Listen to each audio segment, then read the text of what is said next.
Здравствуйте, уважаемые любители народного творчества, гармошки, баяна, хорошей доброй песни. В эфире передача «Искры камина», в гостях у Митрофановны.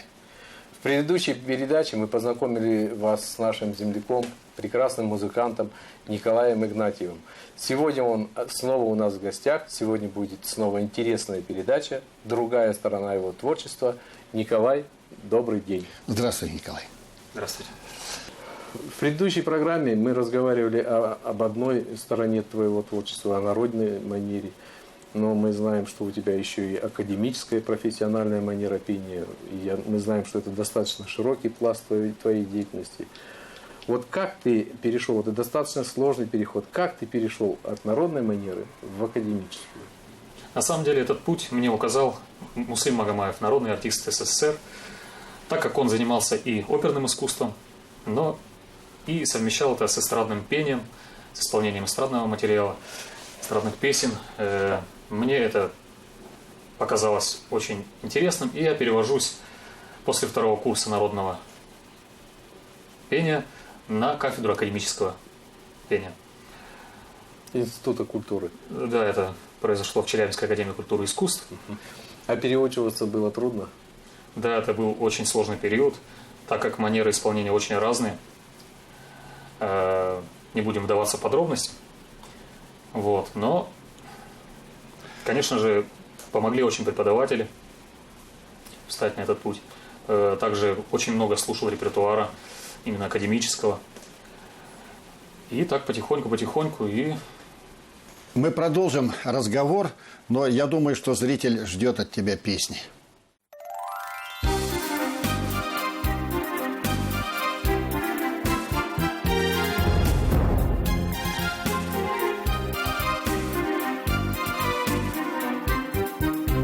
Эти глаза напротив калейдоскоп огней, эти глаза напротив ярче и все теплее, эти глаза напротив чайного цвета, эти глаза напротив, что это? Пусть я впадаю, пусть сентиментальность и грусть воли моей супротив, эти глаза напротив. Вот и свела судьба, вот и свела судьба, вот и свела судьба нас. Только не подведи, только не подведи, только не отведи глаз.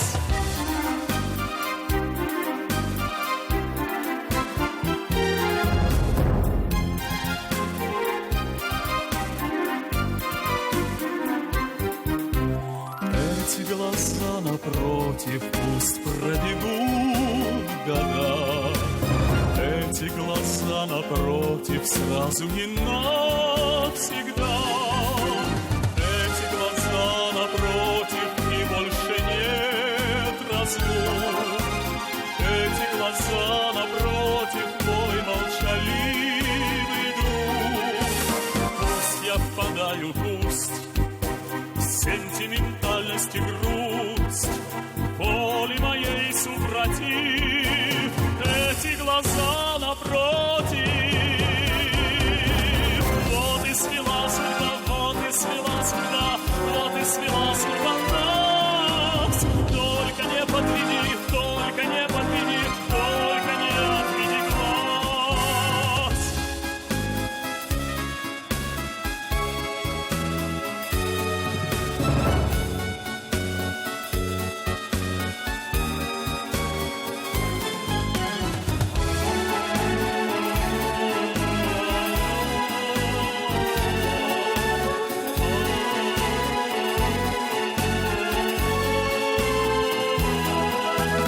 Пусть я не знаю, пусть радость найду или грусть, мой неотступный мотив, эти глаза напротив. Вот и свела судьба, вот и свела судьба, вот и свела судьба нас. Только не подведи, только не подведи, только не отведи глаз. Вот и свела свела судьба, вот и свела судьба, вот и свела судьба нас. Только не подведи, только не подведи, только не отведи глаз.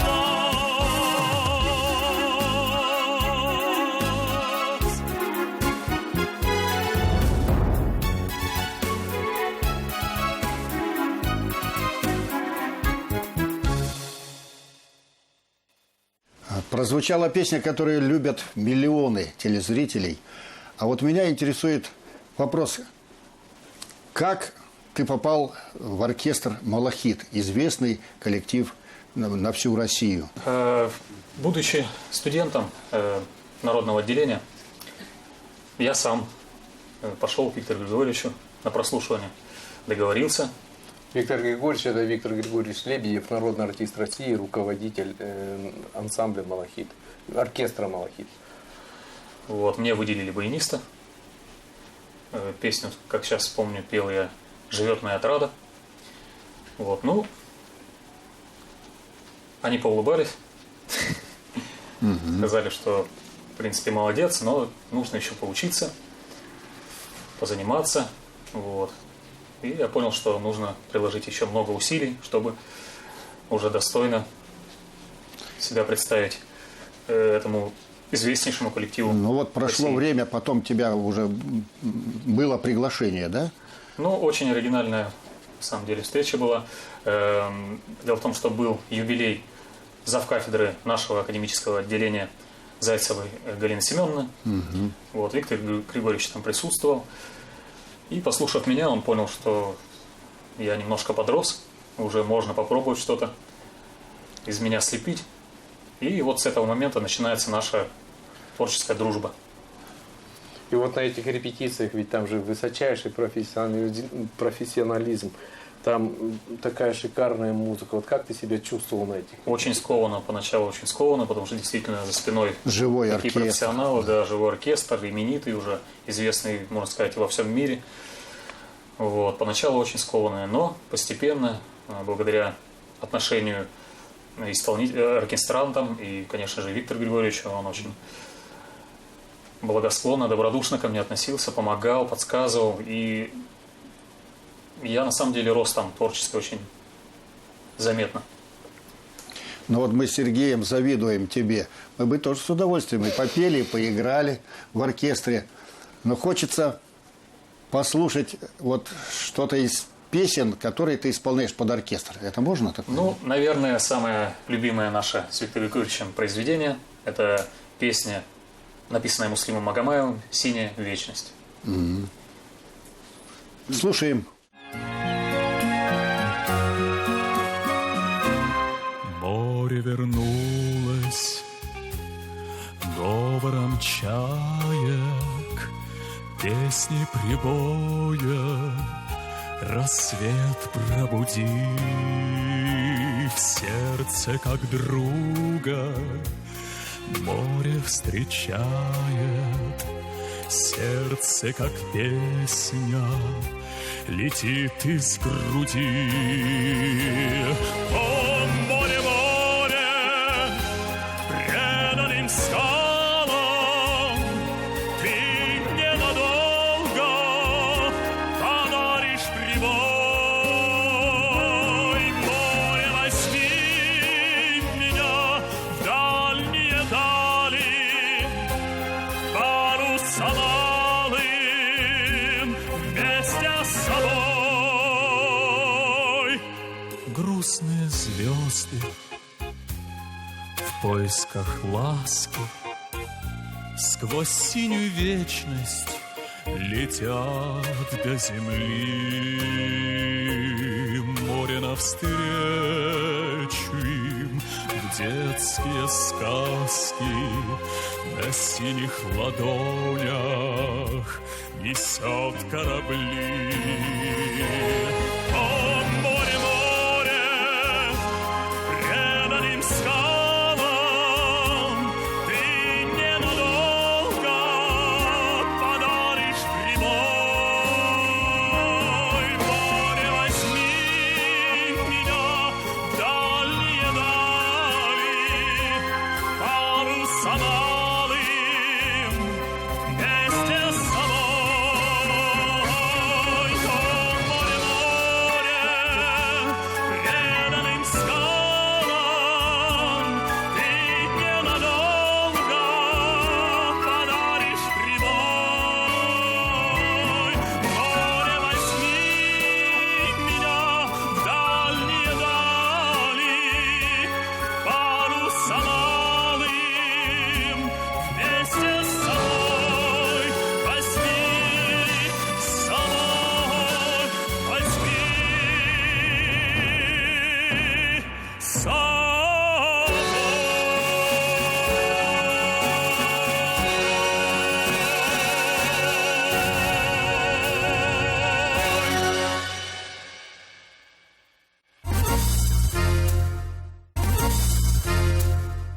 прекрасное произведение мы сейчас услышали, шикарно исполненное.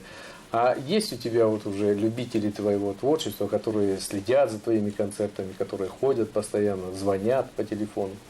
Фанаты так называемые, фан-клубы. Есть, конечно, есть. Ждут на концерт, пишут письма, Ждут, звонят, звонят. пишут, интересуются. Это только в пределах Челябинска или есть где-то за городом? Ну, в основном, да, Челябинской области, конечно. Ну, Курганской, где я родился. Ну, ты вот сам молодой, и, наверное, молодежь интересуется, или другого возраста люди тоже? Ну, конечно, в большей степени это возраст от 40, может быть, так сказать, и выше. Старшего Ну, и поколения. молодежь тоже. Ну и какие-то другие исполнители советских времен, наверное, тебе тоже импонировали. Может быть, о них несколько слов? Конечно, вот, к примеру, такой исполнитель, как Жан Татлян, не менее известный, всеми любимый. Он небольшое время пел на советской эстраде. Мне нравится очень песня из его репертуара, написанная Арно Бабаджаняном «Море зовет». Послушаем.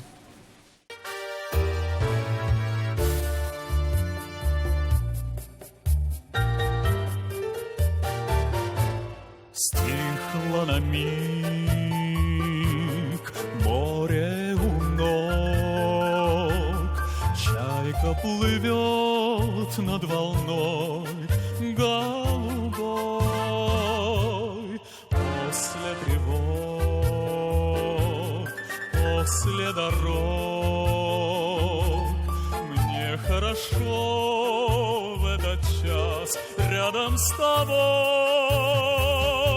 Я завтра уйду опять в туманную даль, и снова ты будешь ждать, скрывая печаль. Будет слепить прибой, словно в слезах. Я сохраню в душе твои глаза.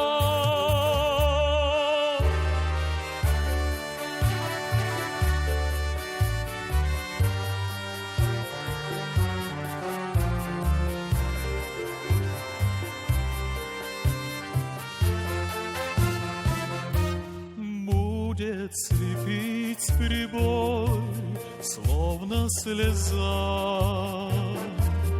Я сохраню в душе твои глаза. Снова меня море зовет. Счастлив я с ним, как с тобой, до конца. И красоту, и широту взяли навек у него наши сердца. Я завтра уйду опять в туманную даль, и снова ты будешь ждать, скрывая печаль. Будет слепить прибой, словно в слезах. Я сохраню в душе твои глаза.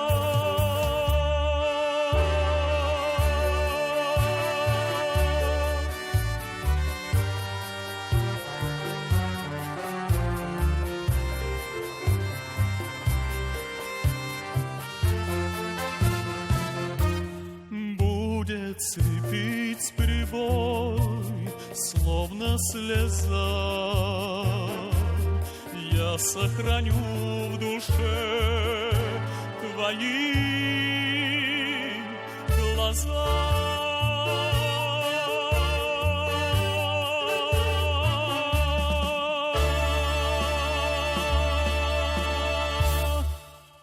А расскажи о наиболее ярких каких-то моментах выступлений своих.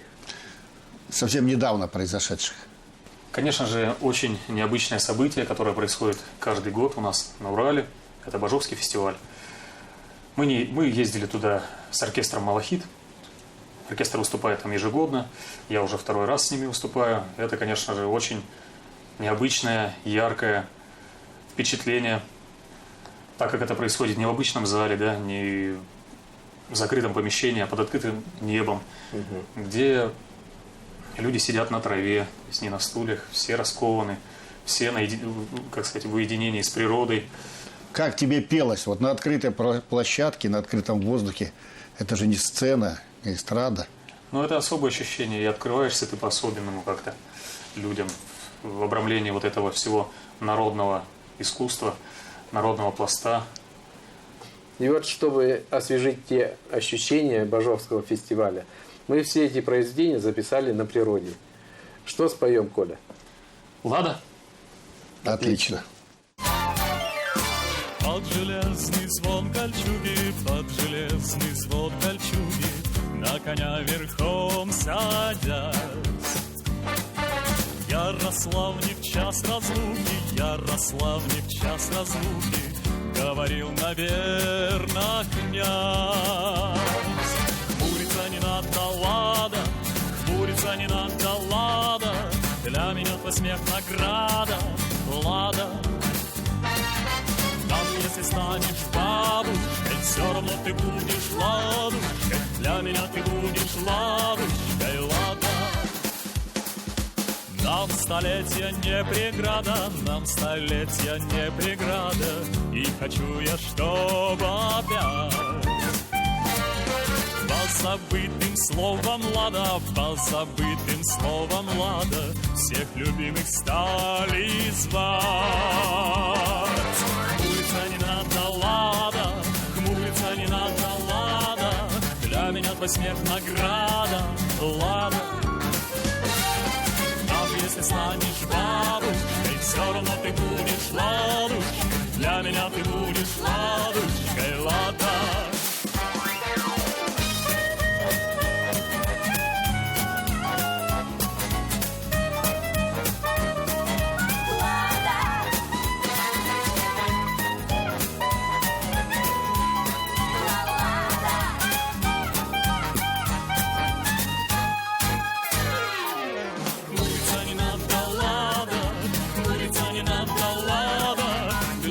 Смех награда, лада. Даже если станешь бабушкой, все равно ты будешь ладушкой, для меня ты будешь ладушкой, лада. Половинки пестрых радуг, половинки пестрых радуг, сложим мы назло дождя. Мы умножим нашу радость, мы умножим нашу радость и разделим пополам. Хмуриться не надо, лада, хмуриться не надо, лада, для меня твой смех награда, лада.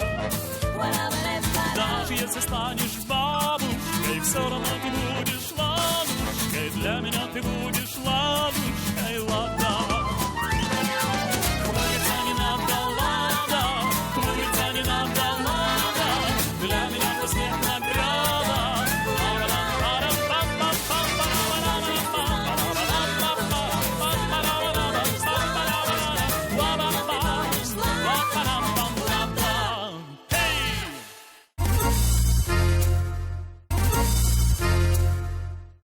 Коль, какая у тебя мечта? Дарить людям радость. На основе, наверное, своего творчества, именно, может быть, своих песен, что-то новое людям открыть. Может быть, на основе старого. У тебя есть свои авторские песни? Да, есть авторские песни. Пытаюсь Ты включаешь их в концерт? сочинять. Да, исполнял. У нас коллектив был совсем недавно. Называется «Ретро-романтика». Вот там в полной мере мы исполняли не только ретро-шлягеры, но и авторские песни. И люди, кстати, воспринимают очень неплохо. Значит, будущее есть. Ну, наверное, надо послушать что-нибудь еще в заключении нашей передачи. Есть очень хорошая песня в твоем исполнении. Как она называется? «Русское поле». «Русское поле».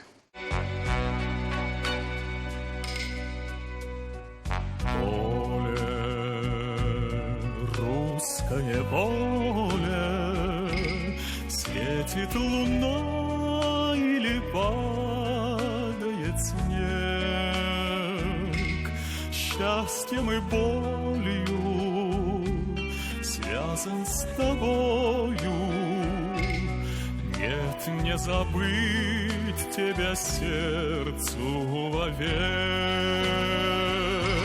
Русское поле, русское поле, сколько дорог прошагать мне пришлось. Ты моя юность, ты моя воля, то, что сбылось, то, что в жизни сбылось. Не сравняться с тобой ни леса, ни моря. И со мной мое поле студит ветер висок. Здесь отчизна моя, и скажу не тая: здравствуй, русское поле, я твой тонкий колосок.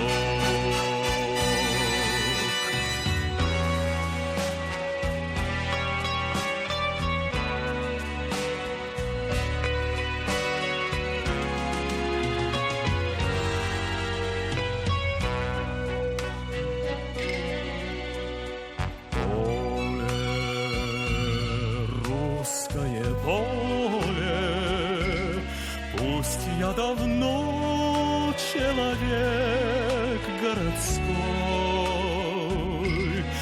запах полыни, вешние ливни вдруг обожгут меня прежней тоской.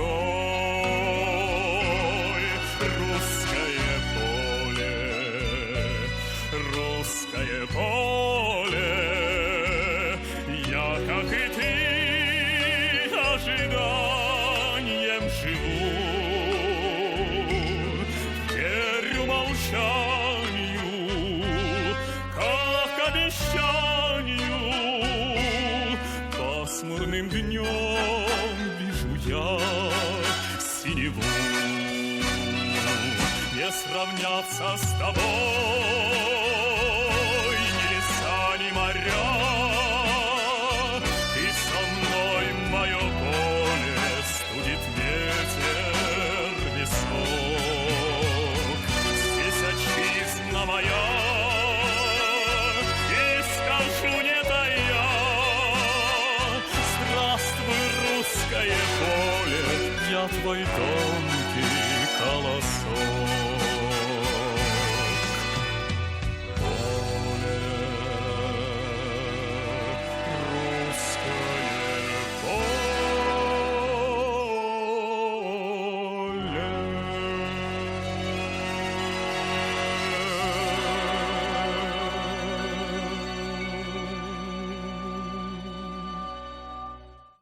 Коля, спасибо тебе большое. Нам было очень интересно с тобой побеседовать. Я думаю, что и зрителям было интересно вот эта передача. Спасибо. Да, разговор был содержательным, и мы тебе пожелаем найти свою мечту, добиться высоких успехов, чтобы мы, телезрители Челябинской области и соседних прилежащих областей, гордились тобой и гордились сегодняшней передачей, вспоминая твой рассказ и твое исполнение. Спасибо. Дорогие телезрители, нам очень интересно ваше мнение и полезно его знать, поэтому пишите нам. Адрес очень простой. 454-113, город Челябинск, площадь Революции 4, программа «Искры камина». И будет вам песенное счастье.